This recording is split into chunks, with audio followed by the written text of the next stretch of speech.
You're playing his game. That's what he wants. He wants to have that game of, oh, you're deplorable, you're garbage. And it's like she was doing well when she was ignoring him and saying, not interested. We're turning the page. We're not going back.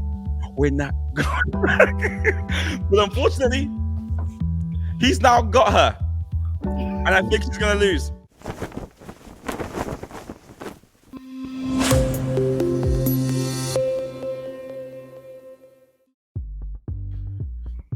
Alrighty.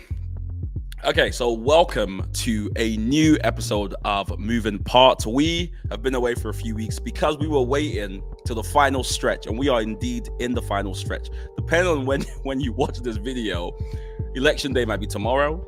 It might have happened already. Maybe it's a few days away, but either way, we're going to be talking about the final stretch. What does it look like now that we're so close to America going to the polls and deciding? Now, some people already have voted in mail-in votes. In fact, we've had record numbers of people voting early in some states. But what we're going to talk about today is, essentially the two closing arguments both campaigns are making. Just today, Vice President Harris is still making campaign stops. Trump was at Mar-a-Lago. He's at Rocky Mount now. He's still making campaign stops. But we're basically assessing, I suppose, what their final arguments are. So we'll take a look at the Trump campaign. We'll take a look at a little bit at the Harris campaign, and then we'll talk about the polling, and we're all going to make predictions. You'll be glad to know it's not just me. And so today we've got with me Siobhan, we've got Ali, we've got Ayo. And we're going to just explore just how things are going. Guys, we're at the end. Siobhan, how are you feeling about just the fact that this never-ending saga seems to now be coming to an end? I'm anxious and pessimistic. So just like normal. You're right. Nothing different. But I'm very, very much so anxious. So let's hurry up. Okay, Ayo, how are you feeling? I'm feeling a bit anxious as well, but hopeful. I don't know that she's gonna win, but I'm hopeful. By she, I'm guessing you mean Kamala, yeah. Of course. Ali, how are you feeling about all of this? I echo those same sentiments. I feel anxious and ready for this to happen, but also realizing this is an important stretch too. We're about a week away, a little less than a week away right now, and this is kind of make or break time. And so it's exciting to watch. And, could be a very big moment in history any day now. You never know what someone's going to say or will do. It's a very interesting time. Can I reflect on something? Just a Brit giving you guys advice. Why is it that your elections are always so like all or nothing? Like you got people, I call my American friends, how you feeling? They're like, I don't. I'm like, why is it like here? Sometimes we just like, who's in charge? We don't care. We're kind of cavalier. You guys are like, democracy's on the line. Well, one, America's very dramatic, just as a country as a whole. I think we're into the theatrics of it all. I mean, I'm an extra person by nature, so yes, this is very dramatizing. Yep. But two, I don't think you all have had a candidate that can threaten democracy in a sense or a historical view. Because either way, we're going to have either the first Black woman and some more stuff, whatever she wants to be called that day, Black woman on to be the first president of the United States, or we're going to have Trump again. After he attempted to potentially overthrow or coup or insurrect the government the last time he lost. So it's a very... Right. And allowed a global-wide pandemic. So to spread. He allowed it just to spread. He didn't do anything. It wasn't his fault. He wasn't in China making the thing. Okay, so I want us to start with Kamala Harris, right? But before we get into the substance of her sort of closing remark in Washington D.C., I want to just pick up on this gaffe, which I just showed you guys earlier. And I thought it was a good place to start. Because say what you want about Kamala Harris, she's cool, she's smart, she's good on the camera, whatever. This was probably a really bad low moment. I'm going to share my screen and just sort of share with you this moment. Your own name. There we go. This is where we are.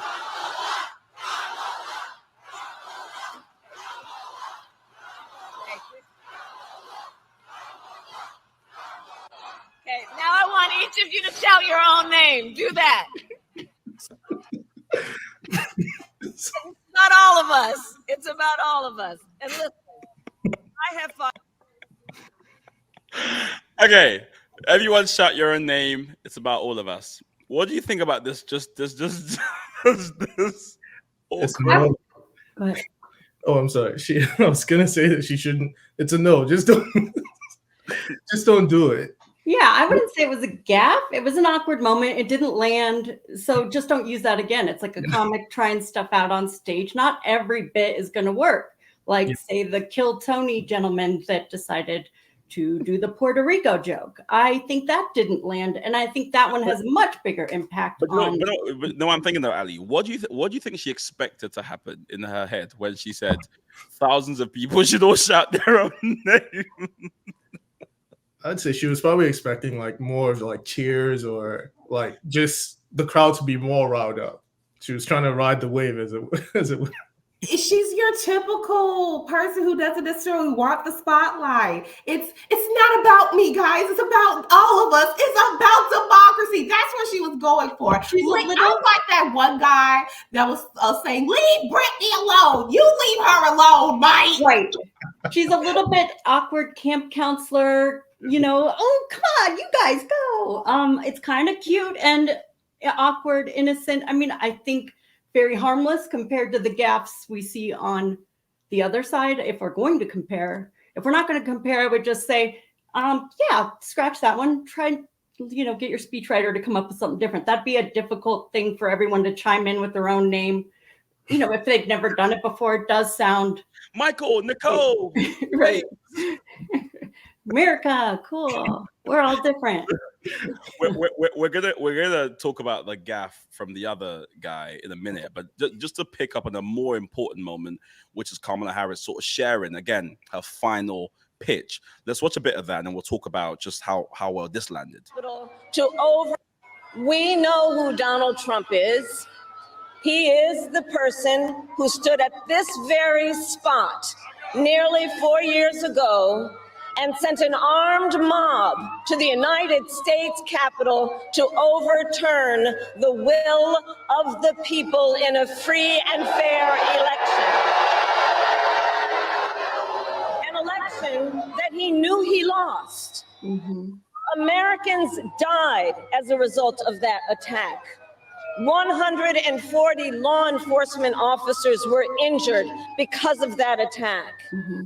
And while Donald Trump sat in the White House watching as the violence unfolded on television, he was told by his staff that the mob wanted to kill his own vice president. And Donald Trump responded with 2 words: "So what?" Mm-hmm. America, that's who Donald Trump is. And that's who is asking you to give him another 4 years in the Oval Office. All right, let's dive into this. Now, I want us to answer one question. Did this work? Because when she finishes by saying that's who Donald Trump is, the problem is America knows who Donald Trump is. So did this really land? Did it achieve anything? Did it win anyone over? I mean, what do you think, Ayo? I do think that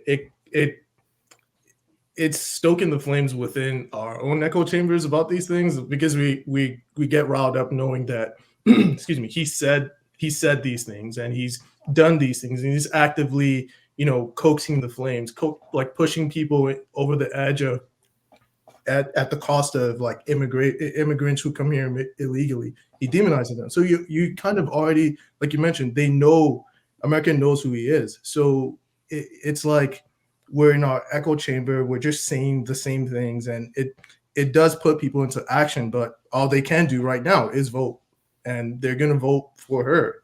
At least the people that she's speaking to. And another point that is that, like, she's also talking to Republicans, right? She's also saying this is the guy that you are supporting. He did this in January 6th. He's hurting people. He's hurting innocent immigrants who are here legally. He's doing these things, and throughout her speech, she's repeating these same things that we all kind of know, but there's a spin to it. There's a spin to how she communicates that. And the hope is that, it does land for people who are somehow, some way undecided right now. But, again, it's still kind of like in-house. It's speaking to Democrats for the most part. I will say, to me, what was salient about that is it was punchy, and this being her final plight or speech, the way it was framed and where it was, and the import of it being 1 week away of this really important decision for Americans. I think that it does ring different because there's so much we hear about Trump all the time, but this might cut through some noise as a clip on all broadcasts of all evening news hours as her final statement that a Republican may have been trying to ignore this part of Trump, or somebody undecided maybe has not been checked in on this and is a little, just trying to keep it all in the back of their mind or memory hold these things. But she made it front and center and hard to ignore. And this is like a good reckoning for some of those things that Trump did apparently say about Pence. And do you want that sort of rhetoric and fear mongering? And it really, to me, it hit harder than the normal stump speech on the rally circuit. But yeah, go ahead. What do you think, Siobhan? Meh. It was just okay to me. And I say this because that's been their whole thing for the last year. January 6th, he tossed Pence into the ground and rolled the bus over him and backed up and rolled it over him again. So I don't think that it did anything like, oh, I'm going to vote for him. Because I firmly say this, if you don't know who you're going to vote for and we're 6 days away, you're just not going to vote at this moment in time. You're probably going to write The Rock and keep it moving if you're actually going to show up to the polls if you haven't done so already. So I don't think it was a great speech. I liked it. But again, I don't think it was that, I have a dream, the hopeful speech that I think that she was going for. Because again, January 6th, that's been their whole rhetoric since Biden campaign, since she campaigned. We didn't know that specific quote until maybe a month ago. And I know it wasn't covered on the Republican or, more conservative networks.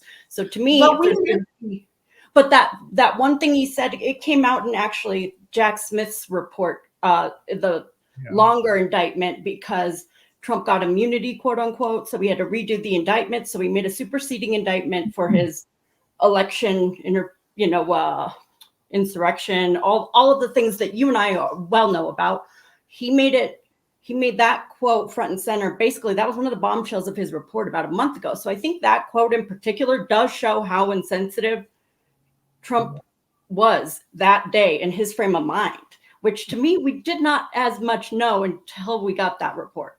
But we had somewhat of an understanding that he just really didn't give a crap about Mike Pence. And here's the thing. I know people don't want to think outside the box or whatever, or critically think about that. Why isn't he his vice president again?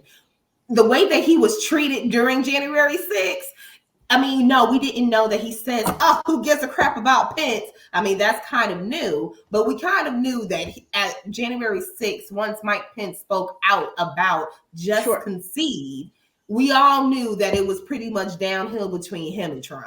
So, well, I actually think this was one of her weaker speeches, I would say. If we just look at it from an optics perspective, so she did look presidential. It was a good look, having the sort of bulletproof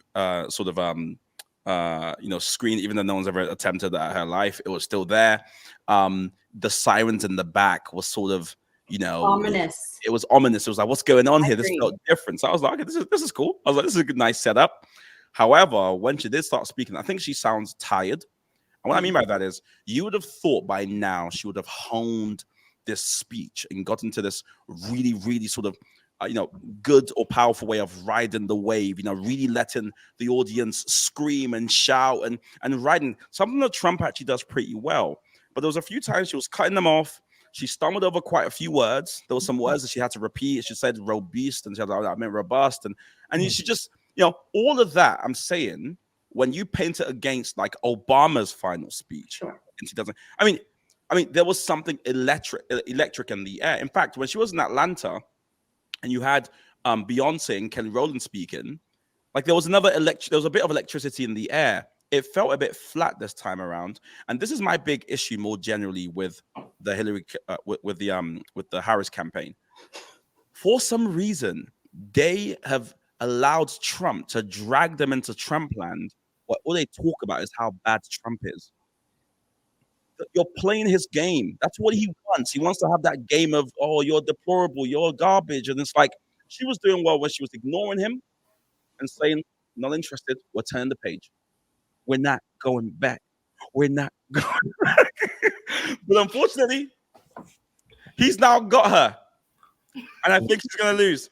She fell into his trap. I think she set the trap for him initially in their debate when she baited him with that comment about his crowd size. It was downhill from there with him. Did you see that too? Yeah. And it's still like that because even in his other speeches, he still mentions his crowd size. He's like, he can't dog with a bone. He's got to prove himself every time. No, that wasn't true. You know. Yeah, there's no self-control with him, and that's what you get. That's what we know we're gonna get with someone like Trump, right? And to Mike's point, I do think that at this point, Harris should have honed in. She should have stuck that balance of, I'm gonna focus on these policies that I know that will work for every American. And she said it in that speech. She said she would have her enemies, at the table, people who disagree with her policies, or even who she might be, right? She says that. And I think that those types of dialogues with her audience is what will carry her, is what will make her. Can I ask you a question? So you're someone who wants Harris to win. Do you remember any of her key policies? the policies surrounding Black men and marijuana and owning a business and all that stuff. But some of the other policies are taxing, lowering taxes for the middle class. But my point is, she stopped talking about them. Yeah. $50,000 for startups, new businesses that they get to write off instead of $5,000, $25,000 new housing or new homeowners get back. What else she's going to do? Taxes for childcare and things like that. Oh, yeah, $6,000. Yeah. New child tax credit. Yeah. Reinstate or reverse or try to reverse some of the abortion bans in certain states. I mean, her policies does resonate. We're not going to say that they don't. I remember some exact numbers that she. Right. But I should mention you're all very switched on politically. True. But my point is, had she stayed there and actually started a national debate on these policies and making people's lives better, then yes, she might have dipped a bit in the poll. But I think it would have actually it would have come through for her later on because long-term strategy. Someone here, but she fell for the bait. She fell for the bait, and you see the high point of it. If we just switch to Trump's campaign, obviously he had a massive rally at Madison Square Garden, and unfortunately, what grabbed the headline wasn't even what he said, but what one comedian that they hired said. So let's just take a look at that. This is a so-called comedian. I was going to say. Real. There's literally a floating island of garbage in the middle of the ocean right now. Yeah. I think it's called Puerto Rico. Congressman. So that's that high moment where this man could.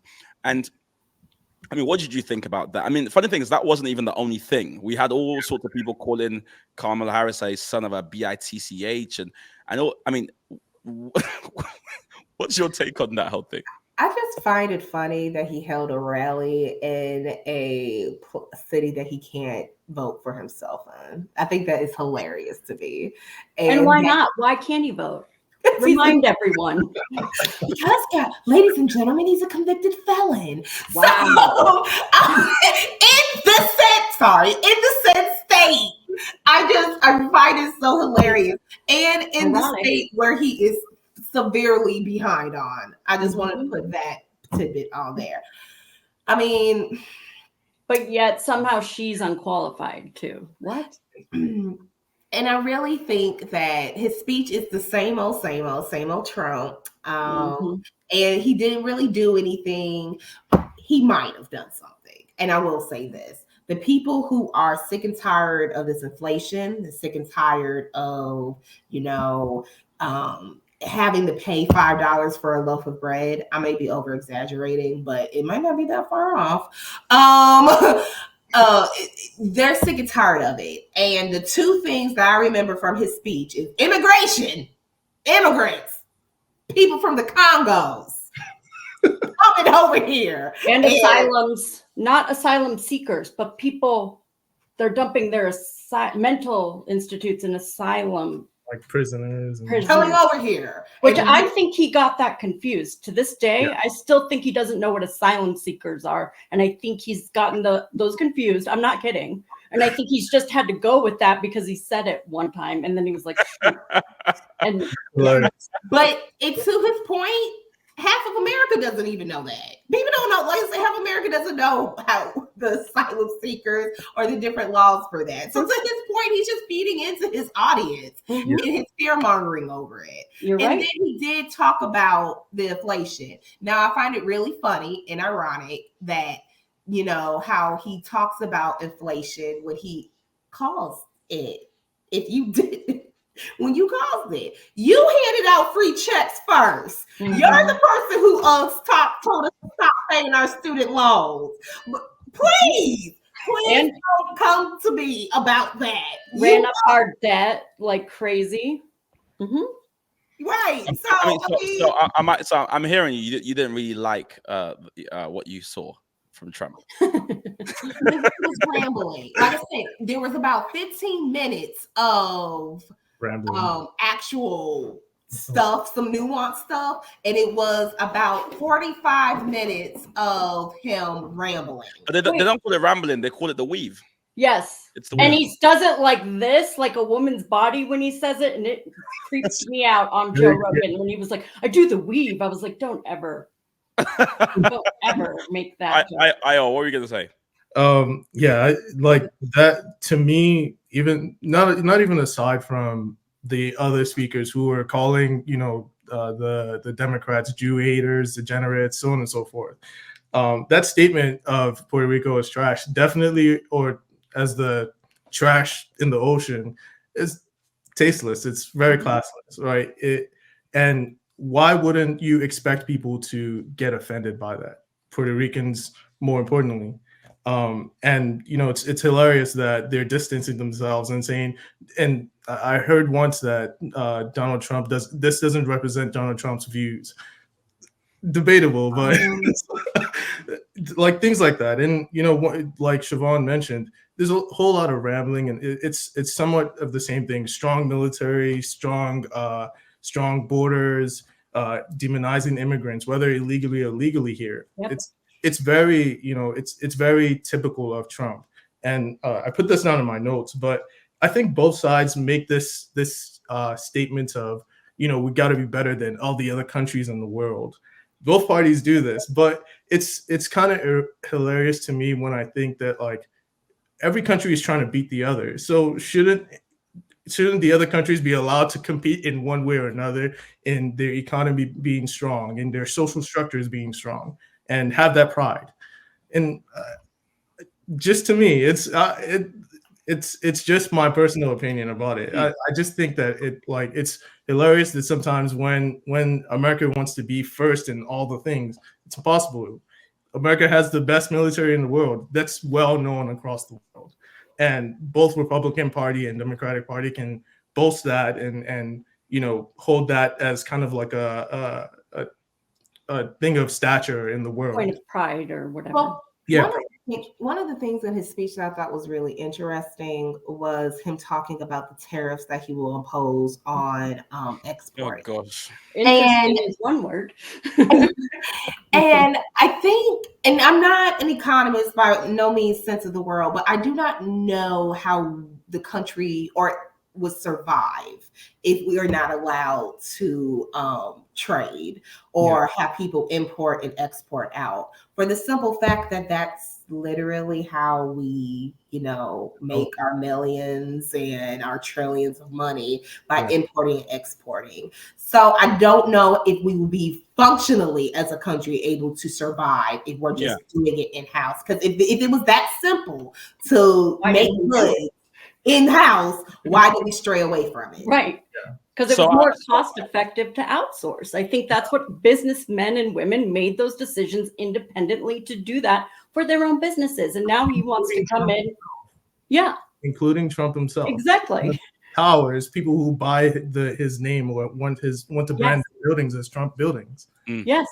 And he has taken advantage of that system. And now he's making it some demonized thing, which, going back to what Mike was asking about the Harris campaign, what are his policies? Can you name one?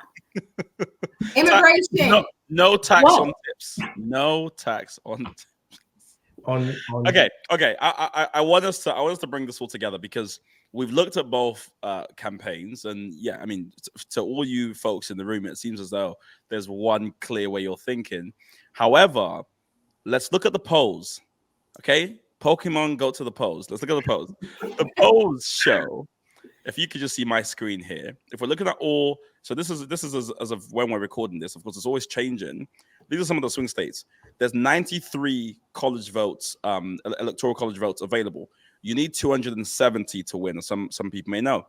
In Nevada, Trump's ahead. He's ahead in Arizona. He's ahead in North Carolina, in Georgia, in Pennsylvania. Now, it's all within the margin of error. 2 to 3% is the margin of error, which means really it could go either way. According to this, Kamala is only ahead in Michigan and in Wisconsin. As you can see, it's very marginal. So based on this, based on what we're seeing, based on how we would calculate routes to the White House, I mean, what do you guys think? Who I mean, let's go one by one. Who do you think is going to win this election? Trump. It's looking like Trump. It's just looking like Trump. I mean, the numbers are there, so we can be hopeful. We are hopeful, I suppose. I think that, at least from my perspective, I'm a little bit hopeful that she will win. But I love maybe it is wishful thinking. I love that for you. I really do. I'm going to say Kamala Harris and Tim Walz. I think they are going to pull this out in the end. I do think polls aren't something to depend on, rely on. It's a snapshot in time, and each one has their own way of doing their polls. There's a lot of problems with polling, but I do think the momentum, and I just have I really don't know. I guess I'm saying I think that Alan Lichtman, the guy that does from the keys for the presidency, with his keys and listening to what he's predicted over decades of the winner of the election, he thinks Kamala Harris will win. And there's just a lot more solid foundation in that campaign, whereas Trump's campaign is just so erratic. And I have a feeling that Harris is going to pull it out in the end. I hope so, but I have no idea. I'm just like, so, I mean, so here's my thing. I want so badly to return to normalcy. That's like I'm not American, right? All of you guys, you have stakes in this. I don't. I really just want to. The whole world does, really, though. It really does. It will affect you. Yes. It will. But what I mean is, I will go to bed very comfortably November the 4th, right? And I will wake up and go, oh, nice. But in the same way, you guys might be having cold sweats and all these sort of things happening. I won't be joining you there. But I do wonder if we get really into the detail in terms of routes to the White House. I don't see a route to the White House for Kamala that does not involve Pennsylvania. Now, she is, I mean, right now, I believe Trump is outspending her because as of the numbers that came in just last week, he's spending more, he's spending more dollars in Pennsylvania. But she's spent over $1 billion has been spent in this campaign. The fact that it's still this close is pretty remarkable. Yeah. And I don't know why that is. I don't know. I mean, obviously, it's a feature of the two-party system. It's a feature of the fact that America's just kind of, whatever happens, it's always going to be close at the end. I can't actually remember the last election that I knew who the winner would be, like, by a landslide beforehand. I mean, even when it came to Trump and Harris and Bill. Hillary Clinton. No, Joe Biden. Oh, Joe. I'm so tired. When it came to Trump and Biden, even that I don't think I could have confidently predicted. I thought the Biden lost when he got Pennsylvania, when he got Nevada. I was like, and even when he got Michigan, I was like, well, I'll be damned. All right. Are you saying you think there's election fraud? I'm not saying that. I'm just kidding. Absolutely not. I was like, well, I'll be. Maybe people got some sense yet. But honestly, truth be told, I hope I'm wrong. Honestly, I don't know. I want to be pleasantly surprised. I think, like, we want to be just pleasantly surprised. Like, oh, okay, she won. Now Mike can go to bed without any noise of Trump. Javon can relax and But bonus question for you all then. And I was watching Barry Wise's Free Press. I was watching Ben Shapiro and Sam Harris go back and forth. Sorry. I should have offered you a trigger warning there, Ali. You're like I'm on the wrong show. Now, one thing they kind of went back and forth on is Trump actually a threat to democracy? So if he did win, do you think he would upend democracy in America, or do you think it's all just rhetoric? And vice versa, what he says about Kamala Harris, she's a communist, comrade Kamala. Do you think Kamala Harris would like slowly decimate all the institutions in America to make them like? Let's get real.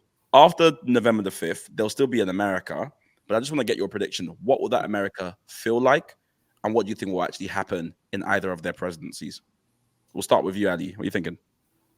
Well, first of all, just really quick on the Electoral College. I just learned about how, and I put a link in the chat, but I just learned about how Nebraska and Maine are doing this thing where they're splitting their Electoral College votes. So there is a way that right now, I just listened to, I think the New York Times did a podcast on this, where basically Kamala would be at 269 the way most polls are showing, but there's this like kind of grassroots movement in Nebraska and Omaha, the only real blue part of Nebraska, where people are putting blue dots on their yard signs showing that they're going to be a blue dot. They're going to vote for that one electoral vote that could push her to 270. So there are little ways that people aren't even aware of that laws have changed since last election, where some states are innovating and making it feel like a little more democratic when they're voting for the president. I just wanted to bring that up because I don't know how many people know about that. And I just learned about it this morning when I was listening to some of my news feed, and I thought that was really interesting. So, and then as far as America, I would say, after Election Day, how it's going to look, I think Kamala, I think you can trust her. Her record shows it. I mean, she follows the rules. She is what she says she is. She will listen to the other side. I don't think we have reason not to trust her. So I, on the other hand, believe that we have no clue what Trump will do. It's a wild card. And we know that he's self-involved, assured, and worried about himself mainly and his image. And that worries me because I think that's ahead of the American people and he just wants to win. So he could either just be like, haha, I won, and just kind of be a lame duck and kind of spoil stuff for the next person who gets in because this is his last hurrah, and pardon all his cronies and whatever. Or he could follow through on some of his worst instincts and the people in his ear, whatever the last person has told him, we don't know. So to me, just to get some sense of security and like consistency, if nothing else, Kamala is going to be more mature about decisions and level-headed. And I think if nothing else, we could use that. Ayo, what's your take? I kind of agree with what Ali said, but I do think that, excuse me, Donald Trump has already changed the landscape. He's already changed so much of even American culture and American laws. The Supreme Court justices that he put in seats, the judges, the tons of federal judges that he put in his favor. Those are people who are already making laws, changing things, changing the landscape in the Republican favor and or a particular group of people in the country.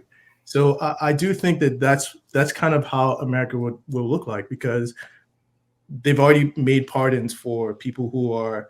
He's already talked about it too, of making pardons for people who are in the Republican Party and in support of Trump and their vision, and even the 2025 vision that they've already started working on. Those are the very things that I think will end up changing if Donald Trump is president. And to Ali's point, he might be a lame duck, but the other people who are fighting and supporting for him will end up changing the landscape still. Excuse me again. I think that Harris is more structured. I think that Harris, like she said, she will have seats for her political enemies at the table to discuss disagreements, to be diplomatic, because that at the end of the day is what we all want or expect, or I would like. But or personally, I mean, I do think that it to some degree the landscape will look more boring, more like these are the things that we need to get done, and there'll be a lot more policies that will have I think not necessarily an open door, because there'll always be a blockade between the Senate and between the two offices. I do think that there will be more structure, there will be more organized, an organized way of doing things that will kind of be civil, the way we saw how Vance and Walz were at the debate. They were very civil. They disagreed. It became awkward when they started giving themselves compliments, but there was a civility about it that I think that we should get back to. And Harris is probably the best way. I'll say this. Basically, you saw that in 4 years about how Trump, it's like, oh my God, every day it was something new, whether it was on, well, now it's X, but it was Twitter at the time. He made the news every single day, and it just became exhausting. We forget, people, he was impeached not once, but twice. And people forget that he was impeached because of his convictions and everything like that. And I just say this, I do think slowly over time, it may not happen on November 5th after my hangover, but it says America will still be America, but over time there will be things. Again, I can't go to Texas and get an abortion. Actually, if you want to get an abortion, Illinois is actually the state that you can't get one in. But anywho, really? Oh yeah, to all three levels. And I would like to say that it has to be medically. The mom has to be in a state in order for her to have to terminate in the third trimester. Anywho, but neither here nor there. I said, so I think over time, affirmative action is no more. So my children, race won't be a thing for my children. So my children won't get the same luxuries that I did going to college. So there's little things that we have. I'm not saying that we're going to be picking cotton anytime soon, but there's little things that will happen that will slowly turn back the hands of time. Kamala, it will be boring. Do I think that we're going to all sit at the table? We're going to sing Kumbaya together? No, she's a woman.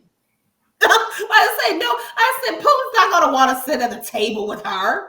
No. I said, so I don't think it's going to go that extreme, but I love the effort. I love it. I love that little feel good little. It's that hopeless American idealism. If we're not going to be that shining city on the hill that we profess ourselves to be, then we just become the worst angels of our nature and the devils of our nature, really. And we don't. Should I tell you, from my perspective, you guys left that hill a while ago. Sure. You guys, But it's something we can strive for if we Oh, no, have sure. a good leader who puts it out there as our North Star again. But if Sure. we don't, then of course we will just fall to our lowest common denominator. The main issue is moral clarity no longer has currency in American politics. It's just gone. Like, it's just not a thing anymore. And so you'd have to have successive leaders from both political aisles who, from across the political aisle rather, who value integrity, who value service. You'd have to have boring politicians, I suppose. And I think Trump has just flipped that on its head. The thing I'm looking forward to the most, if I'm honest, is all these Christian nationalists disappearing.